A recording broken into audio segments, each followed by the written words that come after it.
कई बच्चे ऐसे पूछते हैं कि हमें वाचा सेवा का चांस नहीं मिलता है ना, कोई सुनते नहीं या किसको सुनाएं, ये प्रश्न रहता है।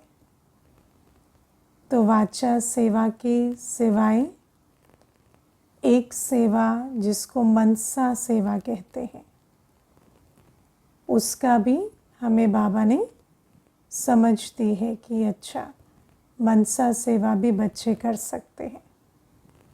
लेकिन आज बाबा एक बहुत अच्छी सेवा अंडरलाइन करा रहे हैं, जिसको बाबा कहते हैं ये सच्ची सेवा है। सच्चे सेवाधारी कौन कहलाते? जो अपने धारणा स्वरूप से सेवा करते है ना। और बाबा हमें कहते हैं, सच्चा शब्द बाबा किसके लिए यूज़ करते? अविनाशी के लिए। तो जो धारणा स्वरूप से सेवा होती है ना, उसकी छाप अविनाशी होती है। धारणा स्वरूप से जो सेवा होती है, उसकी जो छाप होती है वो बहुत पावरफुल होती है। इसलिए बाबा आज धारणा स्वरूप से सेवा करने को अंडरलाइन करा रहे हैं। करते धारणा स्वरूप से सेवा। धारणा स्वरूप से किस किस की सेवा की है ना, क्योंकि आप देखो धारणा स्वरूप से उनकी सेवा कर सकते हैं जो हमें रोज़ देखते हैं या कभी कभी भी देखते हैं, तो भी धारणा स्वरूप से सेवा होती है। तो आप देखो, मुझे याद है पीछे कोई मुझे अनुभव सुना रहे थे, तो कहते कि मैं फ़्लाइट में बैठी, तो लंबी फ़्लाइट थी, विदेश यात्रा की फ़्लाइट थी। तो कहते कि मेरे बगल में शिवानी बहन बैठे और कहते कि वैसे तो मैंने कभी कभी उनको टीवी पर देखा है, लेकिन मुझे ऐसे कोई ख़ास इम्प्रेशन नहीं था और उन्होंने भी मुझे कोई ज्ञान ऐसे सुनाया नहीं। लेकिन लंबा सफ़र था, तो मैंने उनको उठते बैठते खाते पीते बात करते देखा और मुझे ऐसा अनुभव हुआ कि सचमुच ये विशेष आत्मा है। और उससे मेरी सेवा हुई और फिर हम ज्ञान में आए, है ना। तो कितना सुंदर अनुभव किसी ने सुनाया। तो क्या है ये? धारणा मूर्त की सेवा है।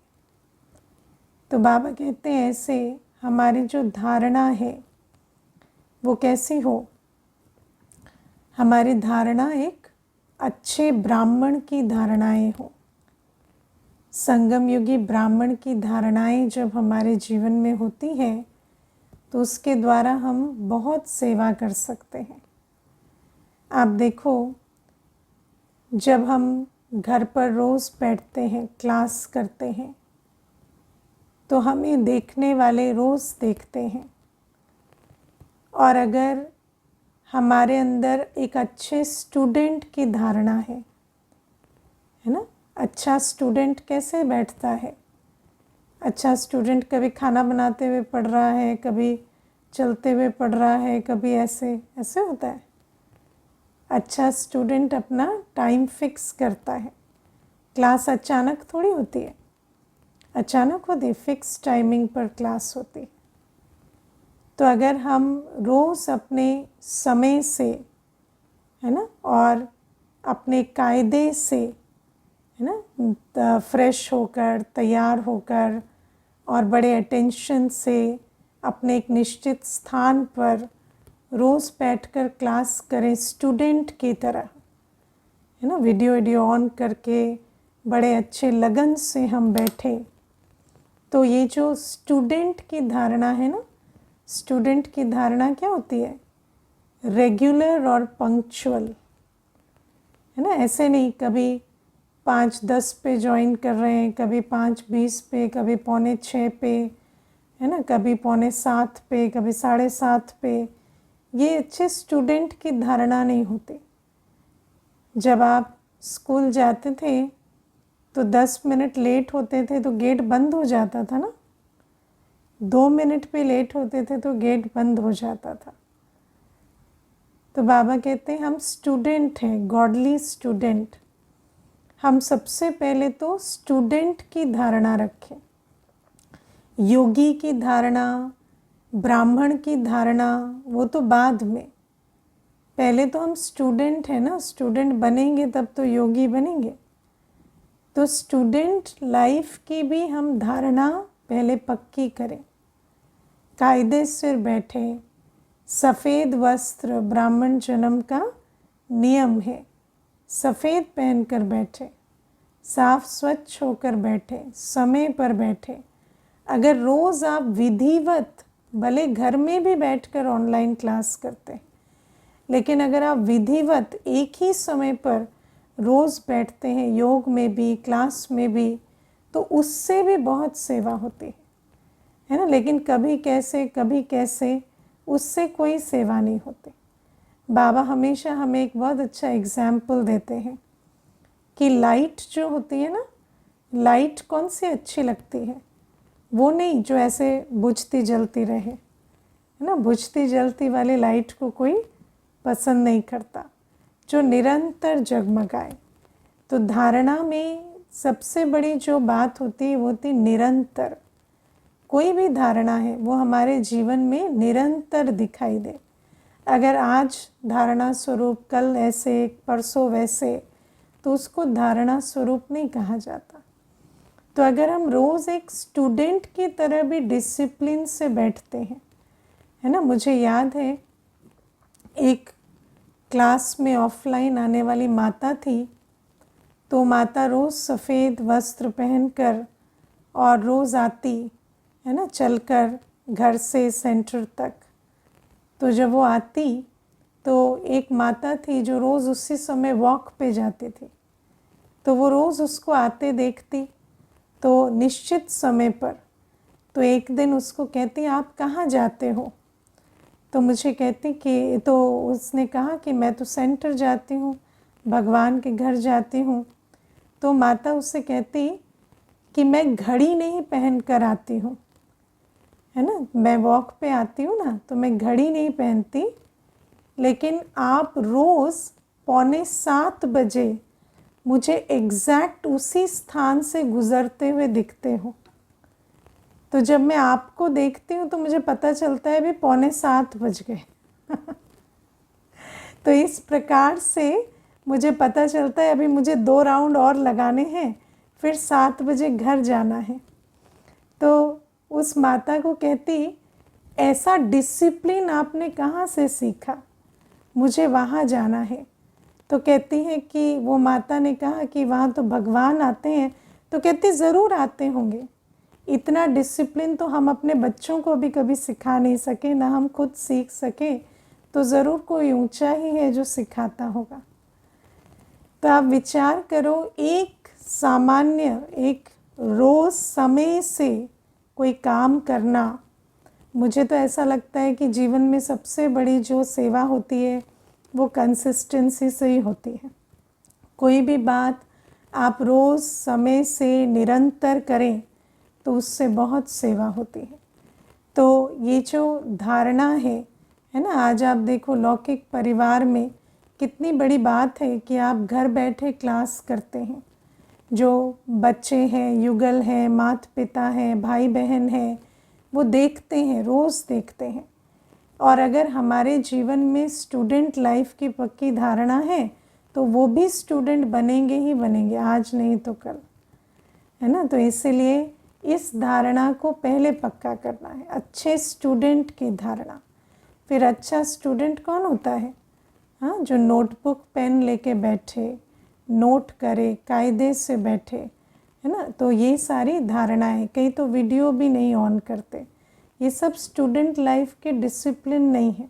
बाकी तो आपकी मर्जी है है ना, क्योंकि बाबा कहते हैं सब कुछ साक्षी होकर देखो, तो हम तो साक्षी हो जाते हैं। लेकिन इन बातों को आप जितना अटेंशन देंगे उतना आपके अंदर भी परिवर्तन आएगा और उतना आपके द्वारा सेवा भी होगी। दूसरी, योगी की धारणाएं, है ना। जो योगी होता है वो कैसा रहता? सदा निरंतर योग युक्त, योग युक्त सो युक्ति युक्त।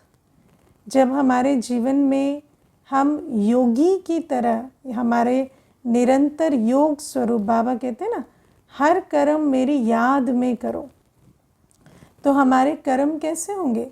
दिव्य अलौकिक कर्म होंगे। हमारे हर कर्म में ऐसा लगेगा कि जैसे ये कोई फरिश्ते ये कर्म कर रहे हैं, जैसे उस कर्म में शीतलता आ जाती है, उस कर्म में रूहानियत होती है, एक अलौकिकता होती है। तो बाबा कहते हैं हर कर्म मेरी याद में करने वाले बहुत सेवा करते हैं। याद में, चाहे आप भोजन कर रहे हैं, चाहे आप भोजन बना रहे हैं, चाहे आप संबंध संपर्क में आ रहे हैं, चाहे आप किसी की बात सुन रहे हैं, चाहे आप किसी को कोई बात कह रहे हैं, चाहे आप ऑफिस में बैठे काम कर रहे हैं, अगर आप कर्म योगी होकर कर्म करते हैं तो आपकी जो बॉडी लैंग्वेज है, जो पर्सनालिटी है, वो बहुत अलौकिक होती है और उससे बहुत सेवा होती है ना। तो एक योगी की धारणा, योगी कभी भी हड़बड़ाता नहीं, रिएक्ट नहीं करता, हर बात में शांत शीतल होकर रिस्पॉन्ड करता है। योगी कभी भी किसी बात से प्रभावित नहीं होता, भय में नहीं आता, सोच समझकर हर बात को पार करता है। तो ऐसी भी कर्म योगी जीवन से भी हम हर एक पर प्रभाव डाल सकते हैं, है ना। अगर आप योगी हैं तो कोई बात अचानक भी आ गई तो उसको कैसे फेस करेंगे? बहुत धैर्यता से, बहुत शीतलता से। तो ये जो योगी जीवन से भी हम अपने धारणा स्वरूप से बहुत प्रभाव डाल सकते हैं। फिर गुणों की धारणा, हर एक, बाबा ने तो हमें इतने गुणों का ज्ञान दिया। बाबा का बनने से पहले तो हमें गुण क्या होते हैं उसकी लिस्ट भी नहीं मालूम थी, और बाबा ने तो हमें हर गुण, मौलिक गुण, दैवी गुण, हर एक गुण का ज्ञान दिया, है ना। तो मैं आपको ये जो योगी जीवन की पहले एक एग्जाम्पल देती हूँ। मैंने पहले भी सुनाई है ये बात, मुझे बहुत अच्छी लगती है। मैं एक बार, एक साइंटिस्ट भाई थे तो उनको मधुबन लेकर गई। बुज़ुर्ग थे वो, काफ़ी अपने फील्ड में बहुत अनुभवी थे। तो उस समय पर मुझे कोई और सेवा थी, तो एक कन्या थी, 4-5 वर्ष हुए थे उसको ज्ञान में, वो भी वहाँ पर सेवा पर थी। छोटी कन्या थी, 22-23 वर्ष की। तो मैंने उसको कहा कि भाई, वो ये भाई को थोड़ा भोजन पर ले जाना, या थोड़ा इनका अनुभव पूछना, या इनके साथ थोड़ा इधर बातचीत कर लेना। तो भोजन पे वो कन्या उनके साथ बैठती थी।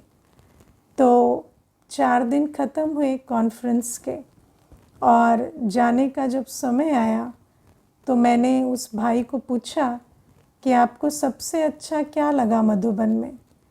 तो मुझे कहते वैसे तो सब कुछ अच्छा था, क्लासेस भी अच्छी थी, एनवायरनमेंट भी अच्छा था, सब कुछ अच्छा था, लेकिन मुझे ना एक चीज़ सीखनी है। तो मैंने कहा क्या चीज़ सीखनी है आपको? तो कहते वो जो बहन थी जो भोजन करती थी मेरे साथ डाइनिंग में, वो जब भोजन करती थी तो उसके चेहरे पर एक आनंद की मुस्कुराहट होती थी। मुझे वैसे भोजन करना है। तो मुझे कहते कि वो ऐसे भोजन करती थी जैसे कोई अमृत खा रही हो, है ना। मुझे सेम भोजन मैं भी करता था, लेकिन मैं ऐसे साधारण तरीके से भोजन करता था, और वो एक एक निवाला ऐसे खाती थी जैसे लगता था उसको कुछ अलग स्वाद आ रहा है। तो वो कैसे आता है? तो मैंने उनको कहा कि वो बाबा की याद में भोजन स्वीकार करती थी ना। कहते हाँ हाँ, मुझे वो ही सीखना है, वो जो आपने अभी कहा ना, मैं तो रिपीट भी नहीं कर पा रहा हूँ, लेकिन वो जो आपने कहा, ये वो विधि मुझे सीखनी है। तो मैंने उनको कहा उसके लिए आपको ज्ञान सुनना पड़ेगा, कोर्स करना पड़ेगा। कहते हैं हाँ मैं करूँगा। तो आप विचार करो कि किससे सेवा हुई, है ना। योग में जब भोजन वो बहन स्वीकार कर रही है तो उससे सेवा हुई, और बाकी इतनी व्यवस्था उस साइंटिस्ट ने देखी, लेकिन उसको बाकी बातों से कोई ऐसे इम्प्रेशन नहीं आया लेकिन इस एक बात से सेवा हुई। तो बाबा कहते हैं हर कर्म करते, जब हम कर्म योगी रहते हैं ना, तो हमारी जो योग की स्थिति से जो हमारी वाइब्रेशन, जो हमारा चेहरा, हमारी सीरत जो नज़र आती है, उसमें जो दिव्यता, अलौकिकता होती है, उससे बहुत सेवा होती है। फिर बाबा कहते गुण मूरत, हमारे गुणों से बहुत सेवा होती है। आप देखो बाबा हमें इतना निर्भय बनाते हैं, इतनी बाबा हमें हिम्मत देते हैं कि कितने भी तूफान आ जाए, हम बच्चे अचल अडोल रहे उसे पार करते। तो ये जो निर्भयता का गुण है, ये जो हिम्मत का गुण है, ये बहुत सेवा कराता है। जब कोई देखते हैं ना कि इनके जीवन में इतने विघ्न आते हैं, लेकिन ये फिर भी हर बात को बहुत अच्छे से, जैसे कुछ हुआ ही नहीं, ऐसे पार कर लेते हैं, तो उनको भी बहुत हिम्मत मिलती है। मैंने देखा है कि भले कोई आत्मा ऐसी ना भी हो कि परमानेंटली रिचार्ज हो पाए लेकिन टेम्पररी रिचार्ज तो उसका हो ही जाता है ना। अगर आपको देखे कि आप ऐसे साहस के साथ, हिम्मत के साथ हर बात को अचल अडोल होकर पार करते हैं, तो वो भी एक दो कर्म तो कॉपी कर ही लेती है। उसके बाद भले ही वो अपनी यात्रा करती है, नहीं करती, उसकी तकदीर है, लेकिन सेवा हिम्मत के गुण से, निर्भयता के गुण से होती है ना। या हमारे जीवन में अगर धारणा स्वरूप में गुणों की धारणा की अगर बात करें, तो हमारे अंदर अगर सहन शक्ति है, मधुरता है, तो उससे भी बहुत सेवा होती है।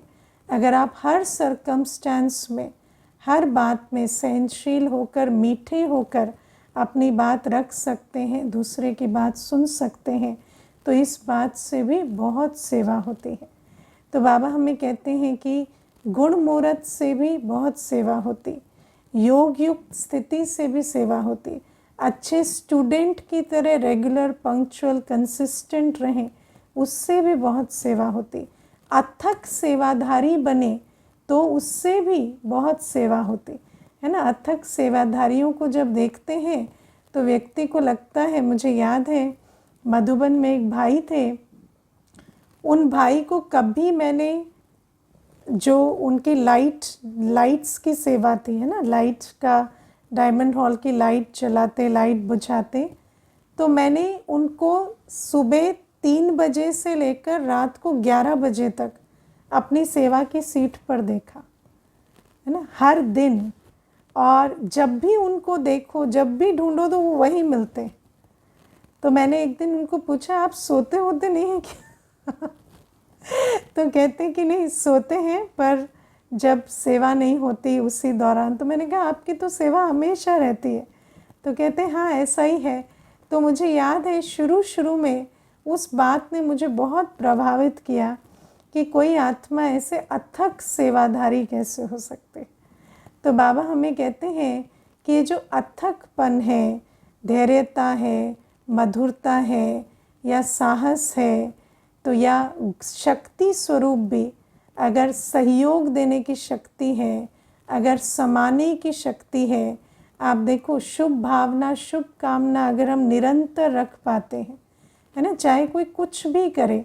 मुझे याद है एक बार कोई बहुत विघ्न डालते थे सेवा में, तो मुझे किसी ने कहा कि हम उनके प्रति कुछ उल्टा सीधा लिख दें, कुछ ऐसा उनके प्रति कर दें।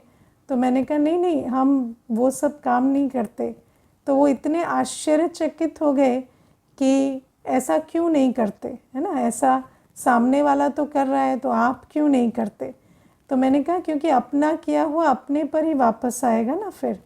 तो ये तो चलो कोई पुराना हिसाब किताब है, उसको अभी बढ़ाना नहीं है, चुक तो करना है तो आप देखो कि अगर आप निरंतर स्नेह स्वरूप, शक्ति स्वरूप होकर अगर आप शुभ भावना, शुभकामना दे पा रहे हैं, किसी के कोई भी कर्म को देखते हुए अगर आपके अंदर वही कर्म को रिपीट करने की इच्छा नहीं होती, तो उससे भी बहुत सेवा होती है।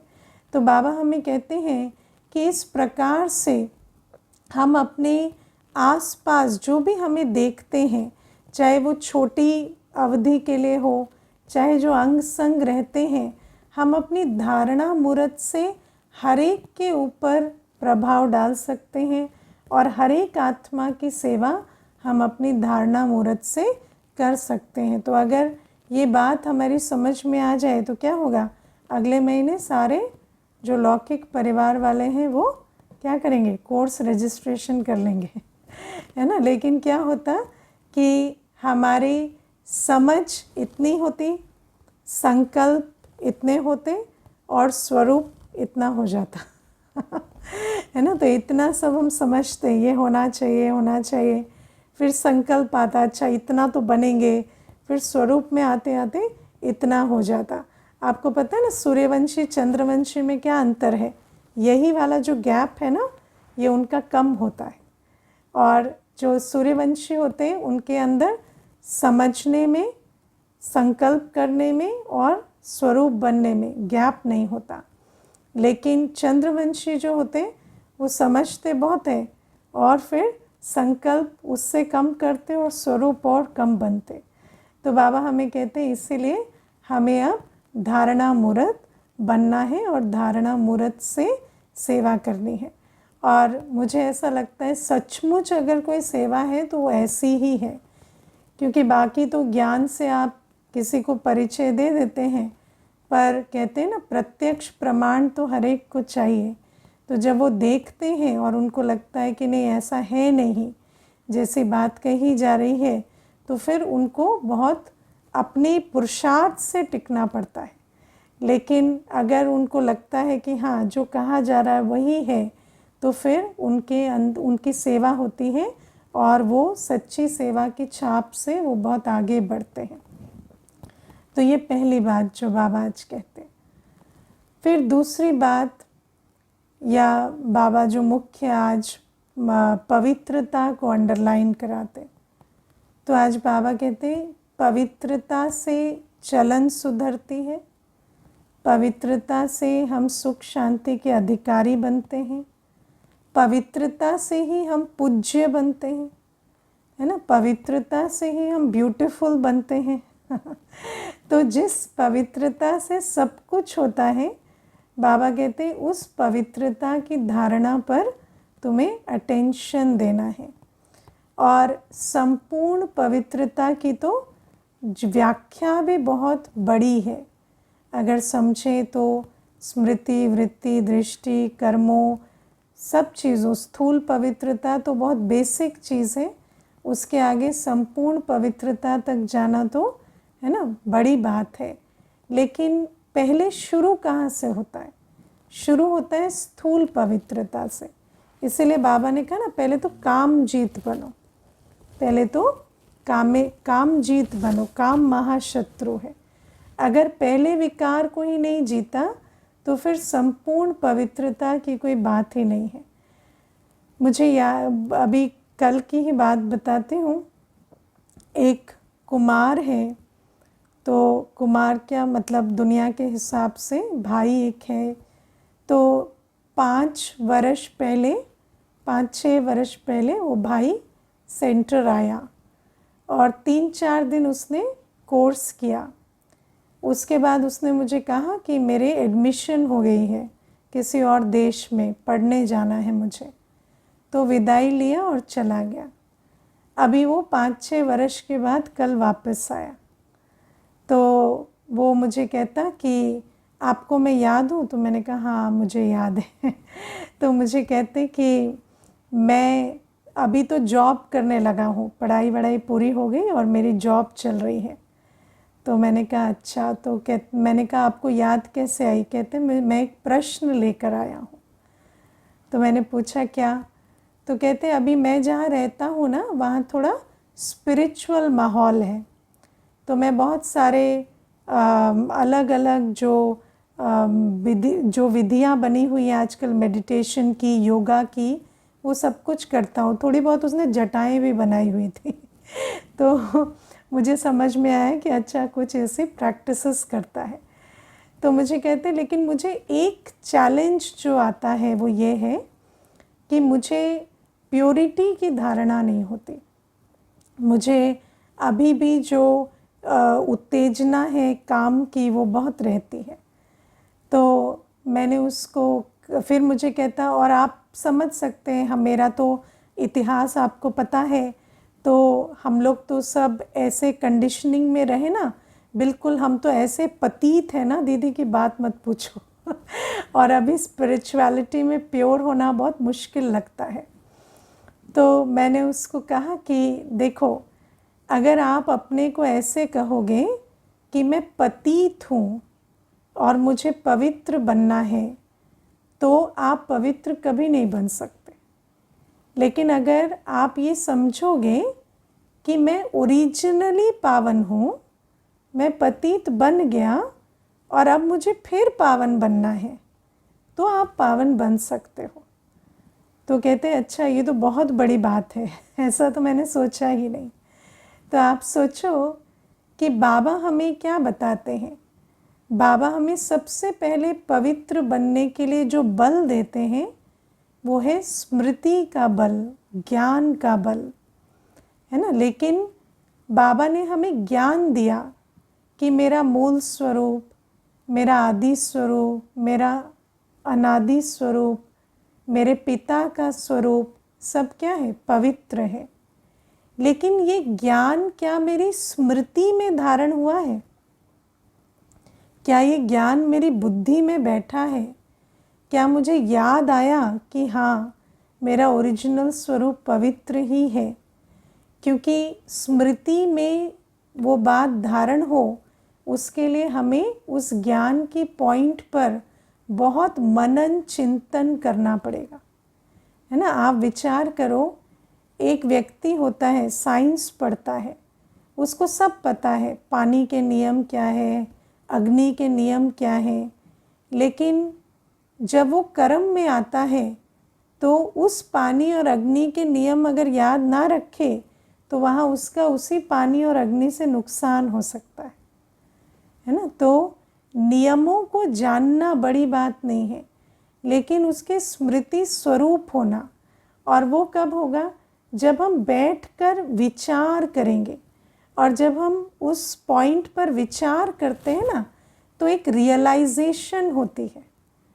उस रियलाइजेशन के आधार से हम उस पवित्रता को, जो आज पतितपने में बदल गई है, उस पवित्रता को इमर्ज कर सकते हैं।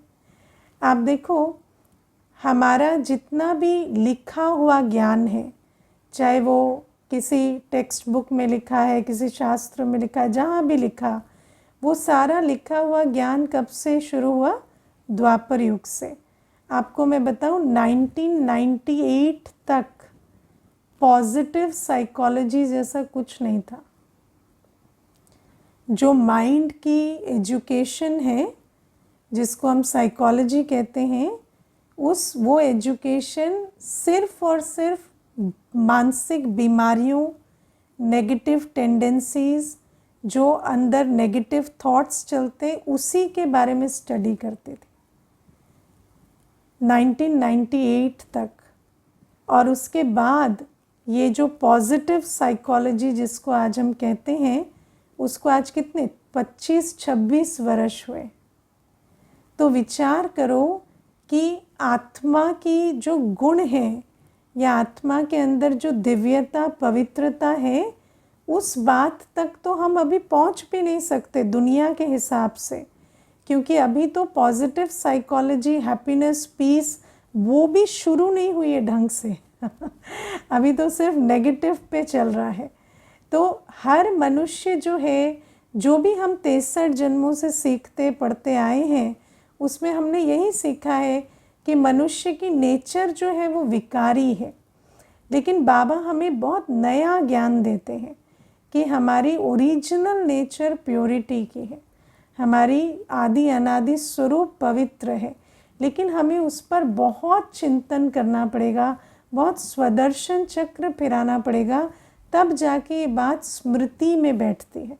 क्योंकि जब आप किसी बात पर बहुत चिंतन करते हैं ना, तो कोई एक लॉजिक आपकी बुद्धि में फिट हो जाता है ना। वो लॉजिक सबका इंडिविजुअल होता है, वो लॉजिक कोई किसी को बता नहीं सकता। मैं आपको पवित्रता के कई प्रूफ्स दे सकती हूँ, लेकिन आपका अपना प्रूफ आपको खुद चिंतन से निकालना पड़ेगा। जो बात आपकी बुद्धि में फिट होती है कि हाँ, इस कारण मुझे निश्चय है कि हमारा आदि अनादि स्वरूप पवित्र है। तो बाबा हमें कहते हैं इतना हमें मनन चिंतन करना पड़ेगा जिससे उस स्मृति का बल इमर्ज हो। फिर हमें शक्ति चाहिए पवित्र बनने के लिए, है ना, अपने इंद्रियों को वश में करने के लिए। उसके लिए हमें बल चाहिए। वो बल हमें कैसे मिलता है? योग से। क्योंकि जब आत्मा बाबा की याद में रहती और बाबा की गुण शक्तियाँ आत्मा में धारण होते, तब आत्मा में कर्मेंद्रिय जीत बनने की शक्ति आती। वरना क्या है, ये जो कर्मेंद्रियाँ हैं ये मन बुद्धि को बहुत खींचती हैं, है ना। जैसे ही कर्मेंद्री में हलचल होती है तो मन में संकल्प चलने लगेंगे, फीलिंग आने लगेगी। तो बाबा हमें कहते हैं योग बल चाहिए कर्मेंद्रिय जीत बनने के लिए। और उसके बाद सबसे बड़ी चीज़ हमें क्या चाहिए? हिम्मत, है ना। क्योंकि बाबा कहते हैं जैसे ही पतित दुनिया में तुम पवित्र बनेंगे तो तुम्हें बहुत विघ्न आएंगे है ना। पवित्रता आज क्या हो गई है? पवित्रता इंडिविजुअल चॉइस नहीं है, है ना, सोशल सब्जेक्ट है तो आप पवित्र बनेंगे तो कितने सारे ओपिनियंस, कितने सारे विघ्न उन बातों में आएंगे।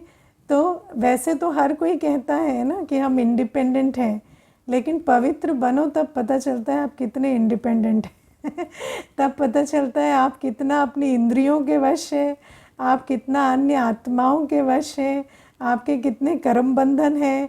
वो सारी बातें समझ में आने लगती हैं। तो बाबा कहते हैं कि पवित्र बनने में पहले तो समझ चाहिए, शक्ति चाहिए, स्मृति चाहिए। फिर जब आप अपने पवित्रता के लक्ष्य पर पक्के होते हैं तो विघ्न आने शुरू होते हैं।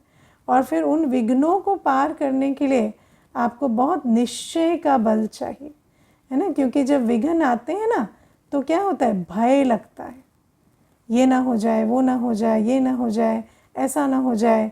अब जब वो भय आता है तो उस भय से आपको कौन छुड़ाए? तो भय से छुड़ाएगा एक बाबा, है ना। लेकिन बाबा पर इतना निश्चय हो कि धरत पर ये धर्म ना छोड़िए, तब जाकर आपको पता चलता है ये जिससे मैं डर रही थी ना, ये तो पेपर टाइगर है ना। मुझे एक माता कहती थी, मेरे युगल रोज़ कहते हैं मैं तुम्हें डिवोर्स दे दूँगा, मैं तुम्हें डिवोर्स दे दूँगा, मैं तुम्हें डिवोर्स दे दूँगा। तो माता ने एक दिन कहा कि अच्छा ठीक है दे दो मेरे को भी, मैं भी तंग आ चुकी हूँ उसके बाद युगल ने कभी नहीं कहा डिवोर्स दे दूँगा। उसके बाद युगल बस देखते हैं और आगे कुछ नहीं कहते, है ना। और ये क्यों होता है? क्योंकि जब तक आप डरेंगे तो सामने वाला डराता है। लेकिन निडर होने के लिए निश्चय बुद्धि चाहिए, है ना। निडर होना, अब मान लो मैंने तो आपको कह दिया कि माता ने कहा डिवोर्स दे दो, तो उन्होंने नहीं दिया। अब मान लो वो दे दे, फिर क्या, है ना। कोई दे दे फिर क्या? तब भी निश्चय हिलना नहीं चाहिए, है ना। तब भी निश्चय ना हिले। तब भी ऐसा नहीं कि हम तो ट्रिक खेल रहे थे और यहाँ तो उल्टा पड़ गया, दीदी ने तो कहा था दे दो, बोलोगे तो डिवोर्स देंगे नहीं और ये तो उल्टा हो गया, ये तो पेपर ही ले आए। तो बाबा हमें कहते हैं कि इतना निश्चय बुद्धि हो कि चाहे कुछ भी हो जाए लेकिन मुझे अपनी धारणा को नहीं छोड़ना है, तब जाकर वो विघ्न टलते हैं। लेकिन इसमें एक बात और भी जो मेरे अनुभव की है वो ये कि विघ्न जब आते हैं ना तो उसमें दो पार्टी होती है। एक होती है सामने वाले का संस्कार, दूसरा होता है अपना संस्कार। तो ये भी देखना है कि कहीं मेरा अपना संस्कार तो सामने वाले का संस्कार ट्रिगर नहीं कर रहा।